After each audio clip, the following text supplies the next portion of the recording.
First You Think is a not-for-profit ministry of the First Unitarian Church of Des Moines.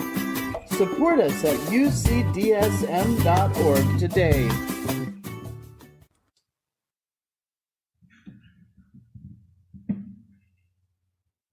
Love and ethics. That touches on two of the three prongs of our mission, what we're here for. We're here to grow ethically as well as spiritually, and we're here to love radically. Ethics and love. I want to explore today the overlap. How do ethics and love relate to each other? I learned at a young age from the Gospel of John Lennon that all you need is love. Is that true? The Beatles sang it, but then they also sang, I am the walrus, nothing is real, happiness is a warm gun, and we all live in a yellow submarine. So maybe not everything they sang is true. Yes, certainly in addition to love, we need things like air, food, water, shelter, but looking just at the ethical realm, to be a good person, to be a moral, ethical person, is love all we need? Is love all you need as your guide for how to act? I'm going to say, actually, yes. Love, including attentive care to be as effectively compassionate as we can be, is all we need. The counter viewpoint generally accepted is that to act rightly in the world, it's necessary to have moral principles. However, what I'm suggesting to you today is, never mind principles. Just love. Love is the only law, as sources as disparate as Ziggy Marley and Nisargadatta Maharaj have said. Making the case against principles may be a bit of a heavy lift. Let us jump in and see what can be carried. We all face ethical decisions. Do I speak up or remain quiet? When is it time to put mom in a nursing home or time to let go of a child? Am I prioritizing my time in a way that most benefits myself and others in the long run? Is the comfort I get from bumping the thermostat a couple degrees higher or the enjoyment of eating meat worth the damage to the planet? Does it really matter if my coffee is or isn't fair trade, or if my shirt was or wasn't made in a sweatshop, or if some product was or wasn't tested on animals? Whenever you choose to do or not do anything, there's the question of whether that choice is the right one. The great ethical traditions have defended ethical principles. Immanuel Kant propounded the principles, so act that the maxim of your action may be willed a universal law for all. In other words, before you do something, ask yourself, what if everybody did that? Kant's ethics also tell us to treat others never as a means only, but as ends in themselves. The utilitarians argue that instead, the only test of the goodness of an action is the goodness of its results. Their ethical principle is, so act to maximize the total happiness or the total benefit to all beings. And the third great ethical school is virtue ethics, which is rooted in Aristotle. This school of ethics says that to be a good person, you cultivate virtues, such as courage, which we'll be looking at next month, since courage is our theme of the month for May, and justice, i.e., treating people fairly, and temperance and prudence. These are philosophical approaches to ethics, and I will say, as a former philosophy professor, that philosophers are occasionally worth paying attention to. Your brain, like mine, is a mishmash of competing, contradictory ideas, concepts, values, and beliefs. Cognitive dissonance sometimes surfaces, but whenever we can keep it out of mind, we do. Becoming conscious of cognitive dissonance feels icky, uncomfortable, to be avoided if possible. But a philosopher is somebody who goes looking for the dissonance. Philosophers concoct all manner of bizarre, unrealistic, hypothetical examples just for the purpose of inducing dissonance. Example: suppose that either 5 people had to die or 1 person had to die. Which would be better? Clearly, it would be better for 1 person to die than for 5, right? Okay, so suppose you have 5 people who are dying of different organ failures. One of them needs a heart transplant, another needs a liver transplant, another needs 2 kidneys, and another needs lungs, another needs pancreas and intestines. Would it be okay to kill 1 healthy person, harvest his organs, and distribute them among the 5? No. But wait, 1 person dying is better than 5. See, the philosopher's job is to induce cognitive dissonance, which is uncomfortable. As we confront the issue of how we live our lives, we like to think that we have moral principles that guide us. We imagine ourselves to be principled people. We would hate to be accused of being unprincipled. To live by principle seems an admirable thing. Moral principles keep you on the righteous, straight and narrow, irrespective of how you might feel about it. Principles do not depend on your emotions. You don't have to love your neighbor to know you shouldn't steal from her. But on the other hand, if you do love your neighbor, maybe you don't need principles. Philosopher Jonathan Dancy is a champion of an approach to ethics called moral particularism. Dancy argues that ethics isn't really about having principles and following them. Here's the opening paragraph of Dancy's article about moral particularism in the Stanford Encyclopedia of Philosophy. Moral particularism, at its most trenchant, is the claim that there are no defensible moral principles, that moral thought does not consist in the application of moral principles to cases, and that the morally perfect person should not be conceived as the person of principle. There are more cautious versions, however. The strongest defensible version perhaps holds that though there may be some moral principles, still the rationality of moral thought and judgment in no way depends on a suitable provision of such things. And the perfectly moral judge would need far more than a grasp on an appropriate range of principles and the ability to apply them. Moral principles are, at best, crutches that a morally sensitive person would not require. And indeed, the use of such crutches might even lead us into moral error. End quote. Jonathan Dancy and moral particularism were featured on an episode of the NBC comedy The Good Place a few years ago. The Good Place is about 4 people in the afterlife who are trying to become better by studying ethics. I mentioned this show in a sermon back in September, which also had the same graphic on your order of service. These 4 want to deserve to be in the good place, and their strategy is to study ethics. It's hilarious. They talk about Kant and Sartre and utilitarianism and Kierkegaard and John Rawls. They mention names and ideas of people that you'd have to be a total philosophy nerd to have ever heard of. Philippa Foot, Tim Scanlon, as well as this Jonathan Dancy.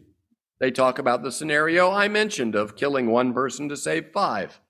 The cognitive dissonance that drives philosophy turns out to be more tolerable when it's funny. I do love the concept here, although the evidence, unfortunately, does not support the idea that studying ethics, studying texts of moral philosophy, has much real connection to being a better person. Studies of actual ethics professors show that they are not more likely to be courteous, more likely to vote, more likely to give to charities, more likely to be vegetarian, or less likely to slip into conferences without paying the conference dues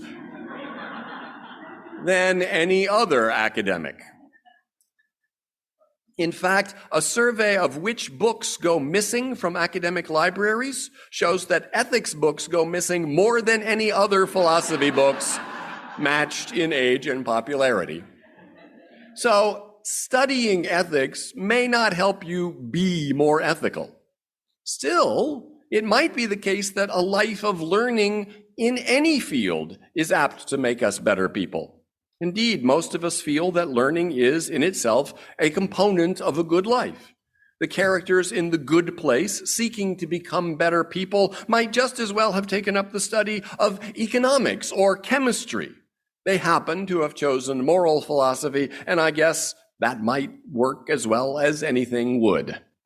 Just trying to learn is becoming better. The show's protagonists do confront moral dilemmas, and it's nice to see sitcom characters employing the vocabulary of moral philosophy as they wrestle with what to do. As one reviewer wrote, "The Good Place stands out for dramatizing actual ethics classes on screen without watering down the concepts being described." The show ran for 4 seasons, and by the second season, Chidi, who had been an actual ethics professor in life, has settled into the role of serving as the ethics tutor for the other 3, Eleanor, Tahani, and Jason. Also, Chidi and Eleanor have an on-again, off-again romantic relationship going. In the 11th episode of the second season, Chidi declares himself a Kantian. Chidi has talked about Kant more or less sympathetically in many of the episodes, but without committing himself unequivocally. And now our heroes are trying to get to the judge, who they hope will rule favorably on their case. To get there, they have to go through the bad place and make their way through a room full of demons who are having what is essentially a cocktail party. Our heroes must impersonate demons in order to make it through this demon party. They must hide their true identities. They will need to lie. So Chidi says, "I hate this. I hate lying. It's not permissible. I can't do this. Kant says that lying is always wrong, and I follow that maxim. Principles aren't principles when you pick and choose when you're going to follow them." Later on, when our heroes have arrived at the cocktail party in hell and are trying to last it out without being discovered, Chidi manages to pull Eleanor aside for a moment of private conversation. "Those bro demons over there think I'm some kind of great torturer. They want advice on how to torture someone. Help me." You know the answer, dude. Lie your ass off. "No, lies have consequences. I will have contributed to someone's eternal torture because I disobeyed a basic Kantian principle. I'm going to be sick, and I don't want to go back to the bathroom because they put mirrors in the toilet, and that makes you really confront what you're doing." Okay, sit down. Take a breath, grab your lucky bookmark, and hear me out. What if lying is, in this situation, ethical? What if there are no What if certain actions aren't universally good or bad, like Jonathan Dancy says? Jonathan Dancy? Are you talking about moral particularism? We never even covered that. You read on your own? You think because I'm a straight hottie, I can't read philosophy for fun? Look, moral particularism says that there are no fixed rules that work in every situation. Like, say you promised your friends you'd go to the movies, but then your mom gets rushed to the ER. Your boy Kant says never break a promise. Go see Chronicles of Riddick, and never mind if your mom gets lonely and steals a bucket of Vicodin from the nurse's closet. Real example? Yep, but a moral particularist, like me, I'm one now, I just decided, would say there's no absolute rule. You have to choose your actions based on a particular situation, and right now we're in a pretty bonkers situation. I don't think I can change what I believe just like that. And I didn't think I would ever be at a cocktail party in literal hell lecturing my teacher/ex-lover about moral particularism. But life throws you curveballs, bro.